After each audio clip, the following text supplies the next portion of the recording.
And what I know is that nothing happens by chance, that we're all here by divine appointment. So we heard the call, we answered, and I say this to our viewing audience. If you tuned in at this moment, this is the moment that you're open to receive the energy of the universe in a way that we have never quite received it before, because I believe that every single moment is new. In fact, every experience, every time we experience something, it seems like it's the best time that we ever had, or it's the best lasagna you've ever made, because it's this moment. The best figgy pudding you've ever made, Bill. It's just fabulous the way that works, because every moment is new. Love, peace, power, and presence is within us right here, right now, as we tap in to that energy frequency, realizing that we are moving into a new age, an age of spirituality, an age where all the old paradigms are falling apart so they can fall together at a higher level. That we can know it's the breakdown for the breakthrough. Many of us have been through some amazing experiences physically. We are the phoenix rising from the ashes to the truth of our own being. Mentally and emotionally, relationally, financially. It looks like it's all falling apart. It's falling apart so it can fall together at a higher level. And when we get it, it's all about the ground of being is God, whatever we conceive our God to be, whatever name we put on our God, to realize energetically it's all about our own spirituality and the recognition to know that this too shall pass, whatever it is in the moment, but God's love, God's truth, God's beauty, God's wisdom, the energies of the universe, the eternal verities, these are the things that go before us and prepare the way as we become a lamp unto our own feet, drawing others into our light and into our energy. The first 10 days that I was gone, I went to Santa Fe, New Mexico, because for me, that is a very high spiritual place to go. In 1977, my husband, Neil Stroud, had just made his transition, and I was giving a talk at Asilomar. And it was so interesting because the minister, Carol Bell Knight, came to me and said, we're having our 25th anniversary of our church in November. We would love for you to come and be our keynote speaker. And it was sort of like just the lift I needed at that moment in time. And when I flew into Santa Fe in 1977, it was just this amazing energy field.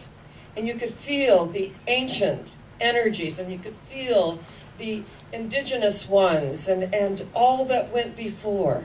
And the artists, the amazing artist community that's there. The Santa Fe Opera, the arts, the energy that is there. And I fell in love with Santa Fe in 1977. So this time, I haven't been there in a few years. I thought, I want to go to Santa Fe. And I went online, and there was a place called the Exquisite Sanctuary. And I thought, I can spend 10 days there. And it's so interesting about life, because the person that owned the Exquisite Sanctuary came and picked me up where I was dropped off.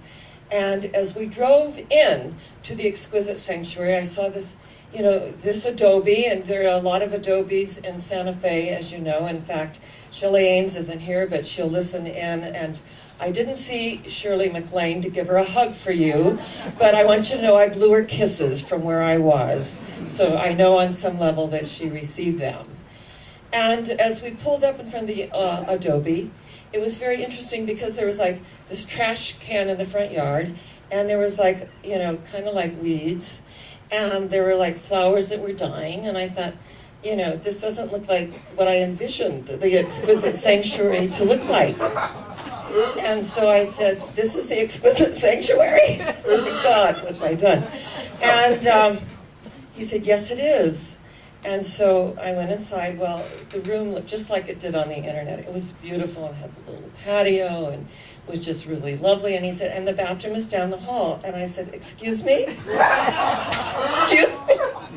And he said, well, the restroom is down the hall. You'll be sharing it with Jenny. And I said, and Jenny is who?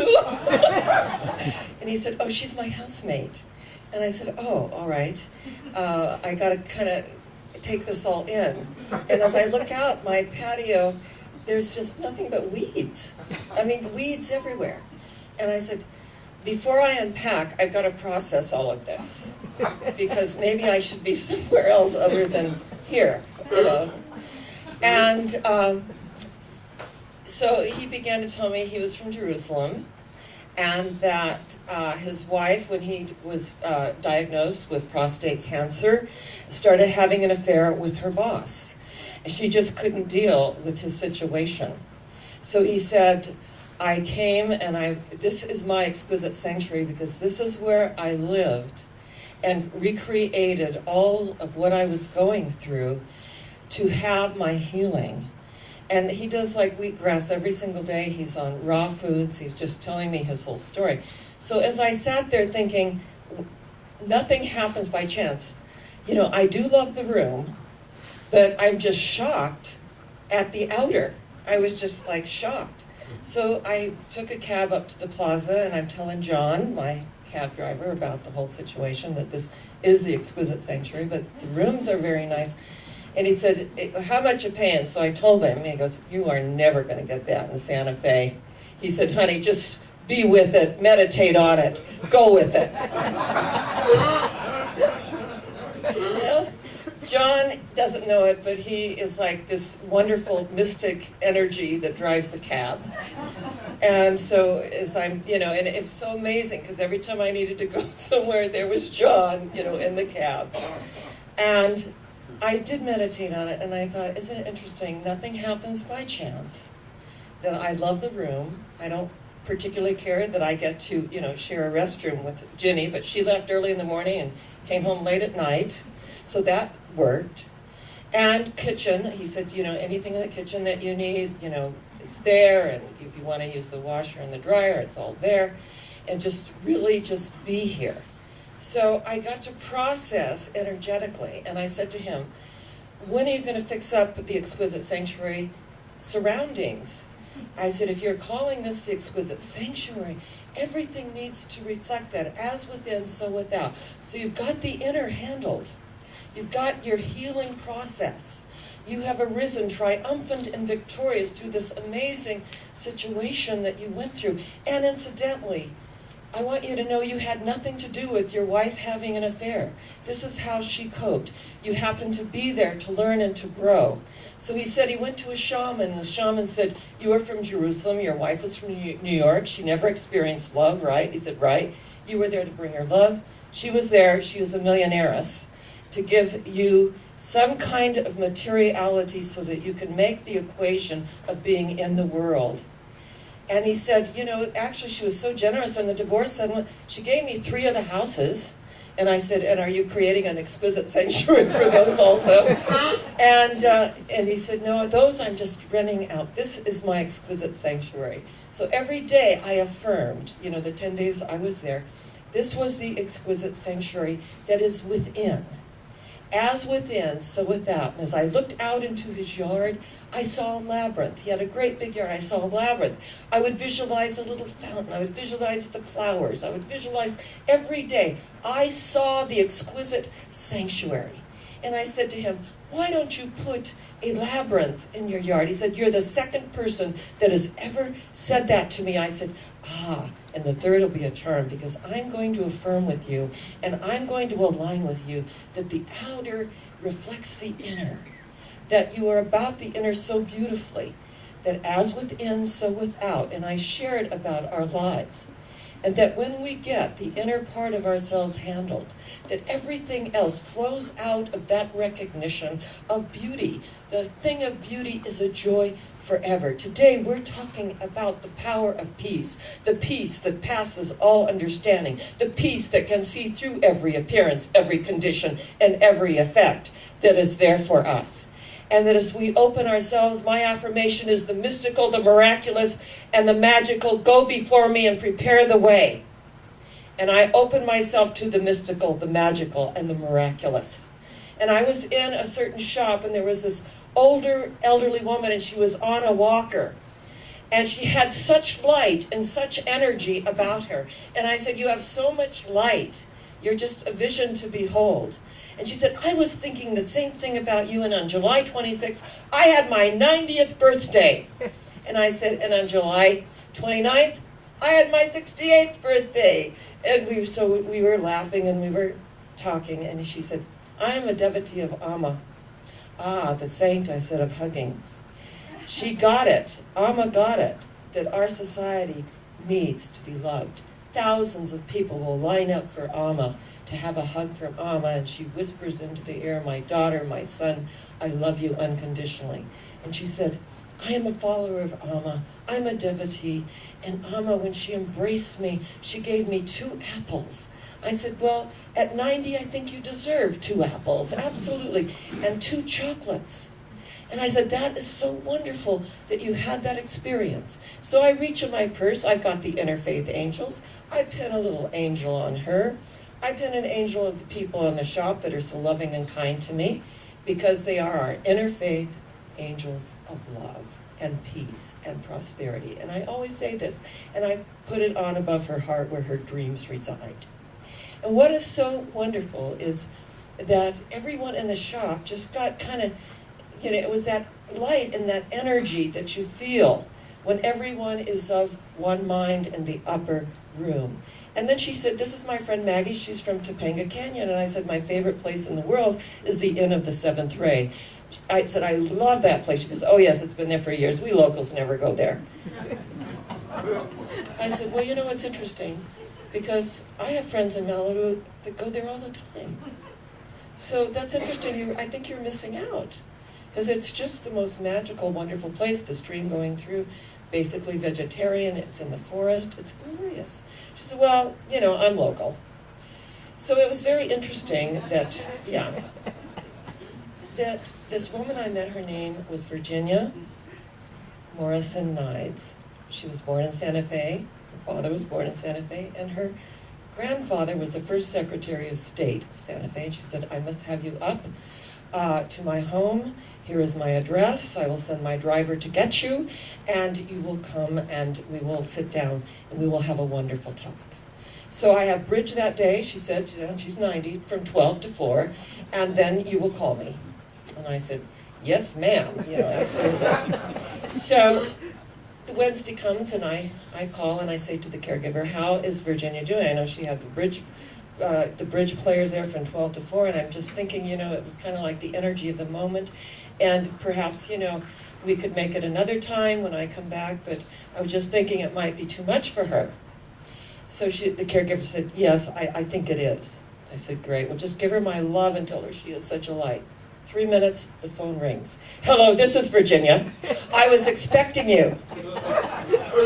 Okay, Virginia. She goes, yes, I want to take you to dinner. I want to talk to you. I'm sending my driver for you. So she sent the driver. I went up to this palatial estate, acreage. She had a wolf hybrid as her pet, and as you know, mine passed in May, my Sedona. So I got my little love in with the wolf hybrid, and she sat down and told me about her life, her magnificent life. And when she reached the spiritual life and how everything changed for her, and that she has pictures of Amma everywhere. And she goes, this is what gives me that connection. Not that I worship her, but there is a connection that I feel when I see this. There is something ignited within my heart when I see this. So I was sharing that I was at the Indian market. There were 2 guys up there. I took a cab up there, and they were in the African shop, and the one thing my 3-year-old grandson wanted was bongo drum. I said, what do you want? Bongo drum. So I saw this bongo drum. It was all hand-carved. The man was from Ghana. There were 2 guys in the shop, and he said, do you feel the energy of this bongo drum? I said, yes, I do. And it was carved. It had a beautiful heart, carving, and then it had a Celtic knot, the knot of eternal life carved in. And I said, let's just do a little prayer over this bongo. The 2 guys and this wonderful man from Ghana, we just did a little prayer blessing this bongo, feeling the energy of the drum move out into the universe in waves of love. Anyone viewing this probably thought, oh my God, she's from California, I just know it, and no one else would do this. Palm Springs to boot. Oh, that makes a lot of sense now. But we did this fabulous, fabulous, wonderful little circle of the 4 of us. And then I said, I took a cab up here, and it was kind of a long way. you guys going through Santa Fe? He said, yes, we are. And he said, but it's going to cost you. And I said, great, I'm willing to pay. He goes, a hug. And I gave the big one, he was a big old guy, and I gave him this hug, and they were in their 20s. He goes, you hug just like Amma. I thought, I can't get away from Amma. Amma is just in my energy field. And isn't it wonderful that we always attract our soul community? So I had this amazing, I did a labyrinth retreat, I met amazing people, and when I was off to England, amazingly enough, that there was a woman from Newfoundland there who shared the amazing day of September 11th, when they had to land in a place called Gander, Newfoundland, and that there were 52 other planes there that had to land, that they were there for 48 hours. The people of Newfoundland in Gander came to them, opened up their churches, they opened up their high schools, they opened up the energy to allow all these people to come in and to partake of their love and their energy, because they said they hadn't yet realized what happened on September 11th. So as I give this talk today about the power of peace, I want to send this light out into the universal energies of the world. I want our light to so shine before men and women that they see who we are and they glorify that which we are innately, that we can open to the hospitality that is there for us. A doctor started a scholarship fund for Newfoundland for their high school, and raised over $1 million to do this because of the kindness of strangers. So today, I don't think that we need calamities to come together. Do you? No.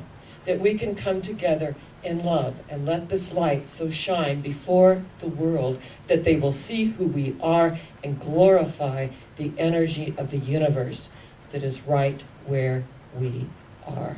So I love you. I greet you today profoundly with profound respect in the recognition that we are all here by divine appointment. God bless you. Namaste.